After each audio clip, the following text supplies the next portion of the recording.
Alright, shalom, and welcome to another episode of GMSinfo.channel. Today's lesson, we're going to focus, it's going to be a focusing on the 12 tribe sign of the nation of Israel. Alright, because, the 12 tribe sign, as you see, was given to High Priest Ariah by Yahweh Bashem Yahushai to gather the 12 tribes of the nation of Israel in these days. It's no coincidence that when Judah, Benjamin, and Levi were brought into slavery, they were brought over to the Americas for the purpose of being here in the last days for the gathering together of the 12 tribes. They weren't taken anywhere else. The bulk of them were brought here to the Americas. And the reason why is because the Lord was going to use the Americas to be a focal point or a pivotal point to where he was going to gather the 12 tribes of the nation of Israel. All right? Now that 12 tribe you see, like we said again, it was given to our elder high priest Ariah, and he was taught by a man by the name of Abba Bivens, who was a prophet of the Lord. And for those out there that can receive it, that was Elijah the prophet that was forth to come before the last days, or before the terrible day of the Lord. All right? So that sign that you see was given to High Priest Ariah one night. He was, I guess he wasn't able to sleep, or the Lord woke him up from sleep and had him go around the corner to 1 West at the time when the school was there. And the Lord gave him the 12 tribes, and he told him to write down each one of the tribes. Now, when you go back prior to that, before that revelation was given to High Priest Ariah, when Abba Bivens was out there speaking and teaching, he would say that the so-called Negroes, the Puerto Ricans, the Native American Indians, and such, Cubans and all that they were Israelites, But he just didn't know what tribe or what specific tribe they were from, because it wasn't given to him. That gift wasn't given to him. The gift that was given to him was to open up the minds of the Israelites to bring him back to the Father, Yahweh Bashem Yahushai. Yeah. And if I may say too, and there wasn't time back then for all of that to come out, because as is written in the scriptures, the Lord said he shall raise the tents of Judah first. So that's why the Lord didn't allow that information to come out during the time of Abba Bivens, even though he had knowledge and he knew that they were Israelites and everything, but it wasn't time for that. It was a gathering of Judah had to be woken up first. Judah, Benjamin, and Levi. Yeah, since you mentioned that, I'm going to read that real quick. You can continue. Zechariah 12:7. The Lord also shall save the tents of Judah first, that the glory of the house of David and the glory of the inhabitants of Jerusalem do not magnify themselves against Judah. Right, because at the end of the day, Judah is still the head tribe. That's right. That's the tribe. The scriptures say, Hebrews 7:14, for it is evident that our Lord sprang out of Judah. That's right.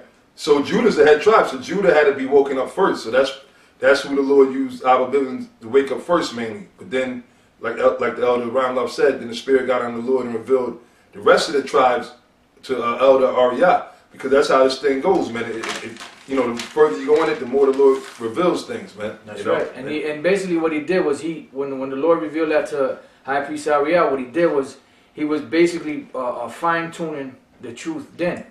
Even though there was still a lot more revelations and a lot more knowledge, wisdom, and understanding to be brought out, but at that time, that's what was set for the time. Okay. And that's what the Lord said, wake not my love till he please, because everything has a set time. Matter of fact, get that real quick. And get the one in Ecclesiastes 8 in the Bible. Ecclesiastes, I believe it's the 8th chapter. I'm not sure if it's the 2nd or the 4th verse. 6th verse. Okay, I got it. Ecclesiastes chapter 8, verse 6. Because to every purpose there is time and judgment. Right, because to every purpose there is time and judgment. So there was a time when this information was to be brought out. Just like there was a time to be brought out when Cornelius is an Israelite, when that was revelation was to be brought out. Just like there was a time for the revelation of who the Gentiles are to be brought out. Just like there was a time for all these different prophecies and things that were written in the scriptures to be brought out. Read it again. It says, because to every purpose there is time and judgment.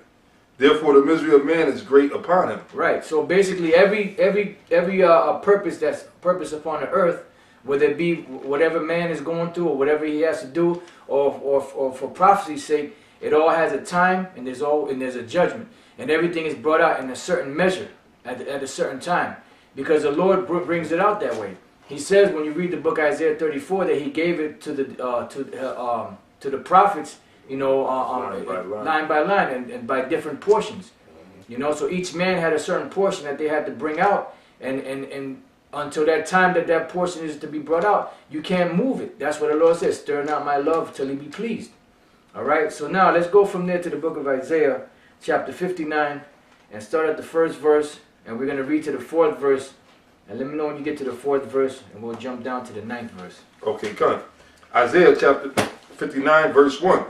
It says, "Behold, the Lord's hand is not shortened that it cannot save, neither is His ear heavy that it cannot hear.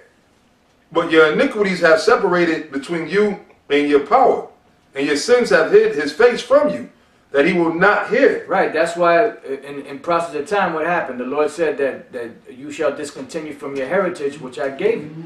You know why? Because we went off. We broke the law, statutes, and commandments of Yahweh Bashem Yahushai. He put curses on us. He caused us to go into captivity among these nations. And among these nations we basically forgot who we were. Go ahead. It says, "For your hands are defiled with blood, and your fingers with iniquity. Your lips have spoken lies, your tongue have muttered perverseness." Right, that's why a lot of you out there think you're Muslims, a lot of you out there think you're Baptists, Methodists, Jehovah's Witnesses. Some of you guys out there think that only the so-called blacks are Israelites. You know, some of you think that you're Asiatic black. I mean, all kind of madness. You think you're African. You think you all kind of stuff, except for who you really are, because you know your tongues have spoken perverseness. You know. Go ahead. It says, "None calleth for justice, nor any pleadeth for truth." Right. The only thing you're calling for is for you trying to be equal to the white man, or something of that nature, trying to get a piece of the pie of the American dream. But none of you are really calling out there for truth. That's why the Lord had to send His men, like the scriptures say, last, as it was appointed to death. For what purpose? For the purpose of gathering the people the people of Israel, of the elect. Go ahead. It says, "They conceive mischief and bring forth iniquity." Right, they conceive mischief and bring forth iniquity. Now jump down to the 9th verse. Verse 9. "Therefore is judgment far from us, neither does justice overtake us.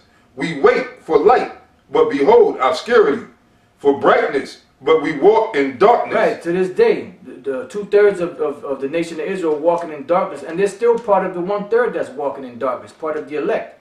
But that's what the Lord has us out here, like Yahweh Shai said, a city that is set on a hill cannot be hid. It's set up there for all men to see.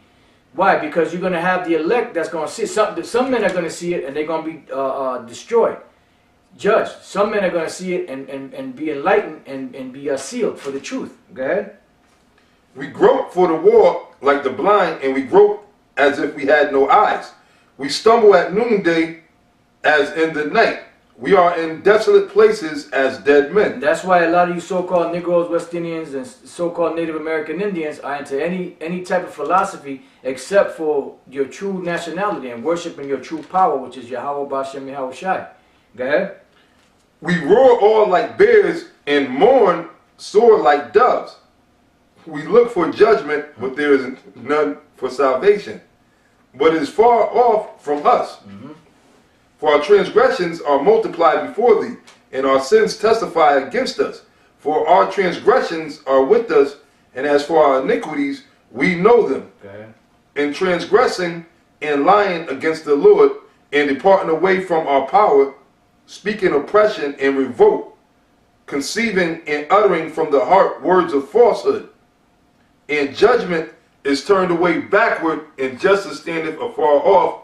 For truth is fallen in the street, and equity cannot enter." Right, that's why you so-called Negroes, West Indians, and Native American Indians out there, you're bugged out. You have no clue or no idea of who you are. But the Lord left a beacon, that nail in the wall, you know, that sure place that the Lord set up for what? For the purpose of gathering the elect of the nation of Israel and waking them back up, waking up those ancient teachers, those ancient prophets, those ancient apostles, those ancient mighty men You know, those ancient men that are going to be helps. Con. You know, and all the different offices that the Lord has appointed for the government of Israel, you know, which is the 144,000 and for the 1/3 of the nation of Israel. Yeah. And that's what's happening right now. That's that gathering that's coming.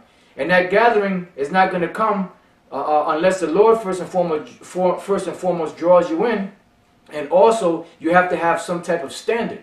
And what is that standard? The 12 tribe sign.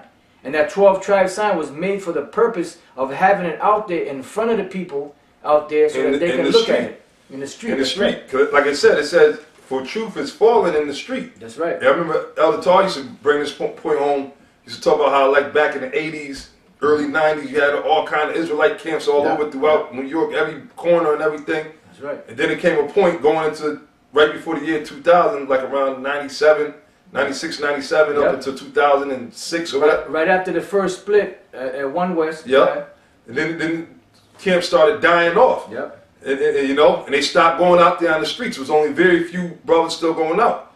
You know, the Spirit had us being one of them groups that continue to go out with a couple of, maybe a few other cats here and there. But it said truth is falling in the street, showing you that you're supposed to be in the street. Because that's where the truth is going to be taught at, on the street. That's right. You know? That's right. So go ahead. Verse 15, it says, Yea, truth faileth, and he that departed from evil maketh himself a prey. And the Lord saw it, and it displeased him, that there was no judgment. Now jump down to the 19th verse. Verse 19. It says, So shall they fear the name of the Lord from the west, and his glory from the rising of the sun. When the enemy shall come in like a flood, the Spirit of the Lord shall lift up a standard against him. So we're over here in the west. So we're going to fear the name of the Lord in the west, which means we're going to have the name of the Lord. I don't know what the hell Nate's talking about. And it says, when the enemy shall come in like a flood, the Spirit of the Lord shall lift up a standard against him. In other words, when Esau tried to make his move, the Most High is going to smash him. But the point being that we're going to be in the Western Hemisphere gathered to go to the west. To go to the east. Yeah. Go ahead. Right, cut. It says, So shall they fear the name of the Lord from the west, and his glory from the rising of the sun. When the enemy shall come in like a flood, the Spirit of the Lord shall lift up a standard against him. And the Redeemer shall come to Zion, and unto them that turn from transgressions in Jacob, saith the Lord. And that's what's happening right now, the gathering of the 12 tribes of Israel, which is really right now the elect. Go ahead. As for me, this is my covenant with them, saith the Lord. My spirit that is upon thee, and my words which I have put in thy mouth, shall not depart out of thy mouth, nor out of the mouth of thy seed, nor out of the mouth of thy seed's seed, saith the Lord, from henceforth and forever. Right, because there was going to come a time when we were going to be in darkness, but then the Lord was going to make a way to where we got the truth back. Why? Because the promise that was made with Abraham, Isaac, and Jacob. And the lot fell upon Jacob and all his children. And anything that came, any spirit that came from between from his loins. You know, so that word was never going to depart, although we lost our heritage at a certain point. Now, go from there to Hosea, the 3rd chapter, and the 4th to the 5th verse. Okay, come. Hosea chapter 3, verse 4. It says, For the children of Israel shall abide many days without a king. Right, and that's what happened. This is a future prophecy of what was going to happen. So it said the children of Israel shall abide many days without a king. And what happened? It happened after Zedekiah was cut off. There was no more king in Israel until Yahushua was born, but he hasn't been crowned yet on the earth. All right. So from that point until Yahushua, there was no king, and even up until this very day, there's no king. But the main king that is speaking about King David. Go ahead. Come. It says, and without a prince, and without a sacrifice, and without an image, and without an ephod, and without a teraphim.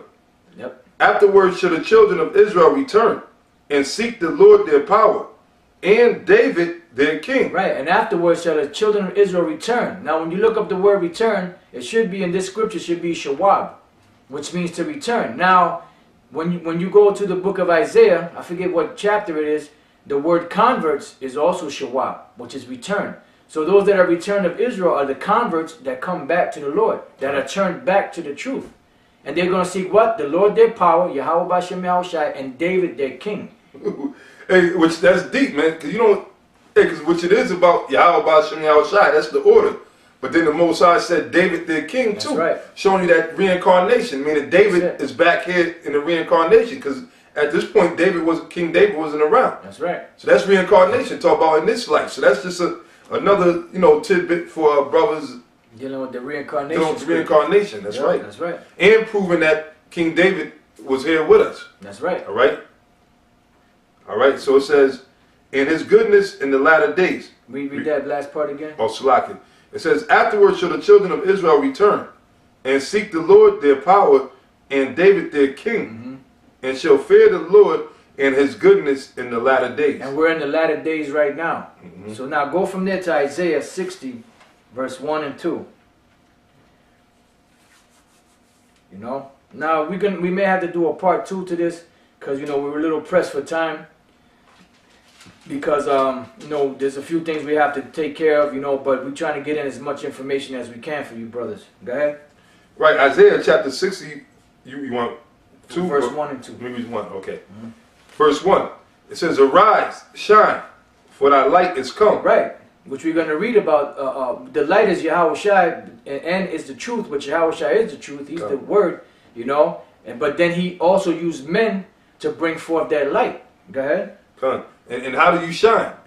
By what? By teaching the truth. Once you wake up, once you arise meaning what? Waking up to the truth. That's right. And like the brother said, a candle that's lit cannot be hid. That's right.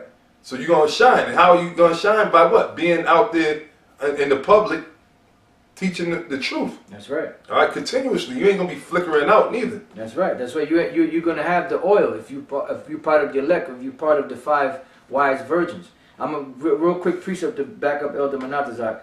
Proverbs 6 and 23. For the commandment is a lamp, and the law is light, and reproofs of life, and reproofs of instruction are the way of life. Yep. All right. So that's it on that. Right. Comes. So back in Isaiah 60, verse 2, it says, for behold, the darkness shall cover the earth, and gross darkness the people.